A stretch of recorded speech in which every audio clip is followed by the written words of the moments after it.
Welcome to FoodLabelMaker's tutorial. Today we're going to walk you through our AI-powered feature that will make adding your custom ingredients much easier and will save you lots of time. Let's go ahead and do that together. Click on Add a new ingredient, which will open up the setup page with the AI-powered parsing feature appearing at the top. To help AI make the best out of your experience, you can upload either the specifications sheet of your product or the nutrition facts label in either PDF or PNG formats. Choose your file from your desktop and upload it.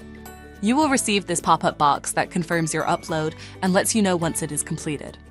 After the upload is complete, all the necessary information present in this document will be parsed into the corresponding fields. Our tool can help you capture general and nutritional information, allergens, and sub-ingredients.